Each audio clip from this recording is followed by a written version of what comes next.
जय श्री राधे। श्रीमद्भागवत महापुराण 10वां स्कंद अथ पंचम अध्याय। गोकुल में भगवान का जन्मोत्सव। श्री सुखदेव जी कहते हैं, परीक्षित नंद बाबा बड़े मनुष्य उदार थे। पुत्र का जन्म होने पर तो उनका हृदय विलक्षण आनंद से भर गया। उन्होंने स्नान किया और पवित्र होकर सुंदर सुंदर वस्त्र आभूषण धारण किए। फिर वेदज्ञ ब्राह्मणों को बुलाकर स्तुवाचन और अपने पुत्र का जातक्रम संस्कार करवाया। साथ ही देवता और पितरों की विधिपूर्वक पूजा भी करवाई। उन्होंने ब्राह्मणों को वस्त्र और आभूषण स्वजे 2 लाख गम्य दान की। रत्नों और सुनहले पत्रों से ढके हुए तिल के 7 पहाड़ दान किए। संस्कारों से ही गर्भ शुद्धि होती है। ये प्रदर्शित करने के लिए उनके दृष्टांतों का उल्लेख करते हैं। समय, नूतन जल, अशुद्ध भूमि आदि, स्नान से शरीर आदि, प्रक्षालन से वस्त्र आदि, संस्कारों से गर्भ आदि, तपस्या से इंद्रिय आदि, यज्ञ से ब्रह्मांड आदि, दान से धन्य आदि और संतोष से मन आदि की द्रव्य शुद्ध होती है। परंतु आत्मा की शुद्धि तो आत्मज्ञानी से होती है।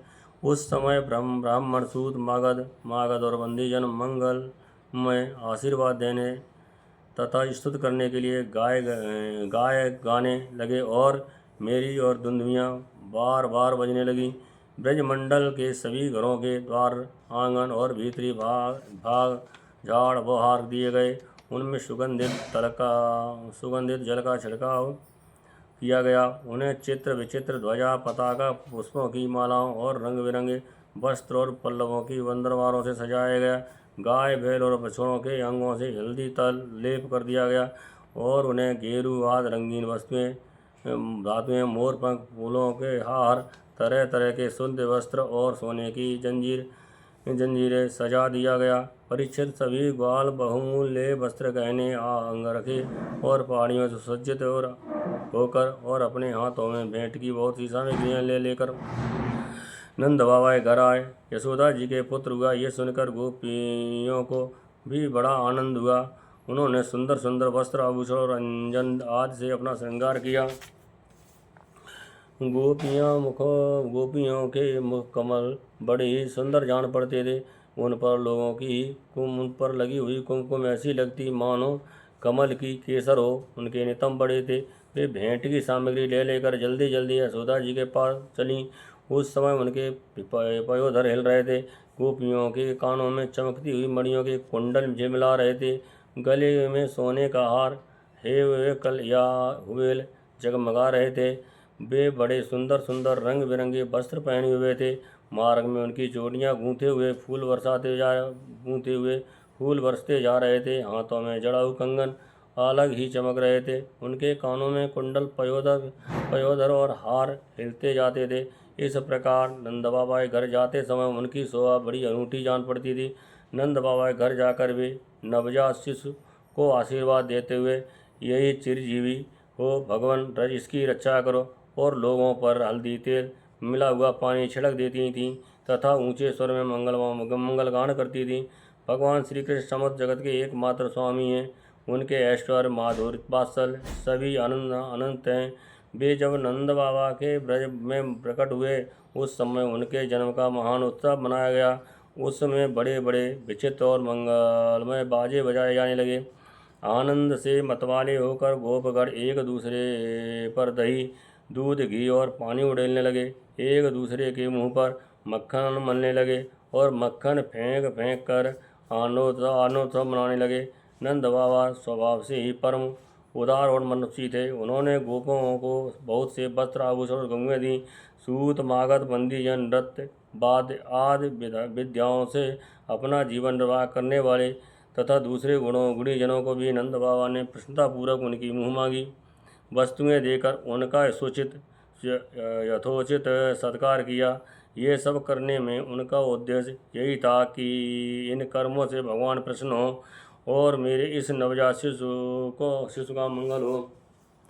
नंद बाबा के अभिनंदन करने पर परम सौभाग्यवती रोहिणी जी दिव्य वस्त्रमाला और गले की भांति भांति के गहने से सुसज्जित होकर गृह स्वामिनी की भांति आने जाने वाली स्त्रियों का सत्कार करती हुई विचर रही थी।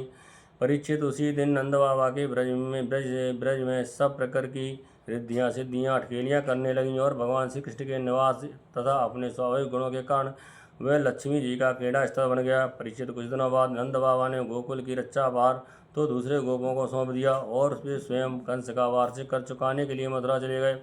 जब वसुदेव जी को यह मालूम हुआ कि हमारे भाई नंद जी मथुरा में आए हैं और राजा कंस को उसका कर भी दे चुके हैं, तब वे जहाँ नंद बाबा ठहरे हुए थे वहाँ गए। वासुदेव जी को देखते ही नंद जी ऐसा उठ खड़े हो गए मानो मृत शरीर में प्राण आ गए हों। उन्होंने बड़े प्रेम से अपने प्रियतम वासुदेव जी को दोनों हाथ से पकड़कर हृदय से लगा लिया। नंद बाबा उस समय प्रेम से विह्वल हो रहे थे। परीक्षित नंद बाबा ने वसुदेव जी का बड़ा स्वागत किया और वे आदरपूर्वक आराम से बैठ गए। उस समय उनका चित्त अपने पुत्रों में लग रहा था। ये नंद बाबा कुशल मंगल पूछकर कहने लगे। वासुदेव जी ने कहा, भाई तुम्हारी अब अवस्था ढल चली है और अब तुम्हें कोई संतान नहीं हुई थी, यहाँ तक कि अब तुम्हें संतान की कोई आशा भी नहीं थी।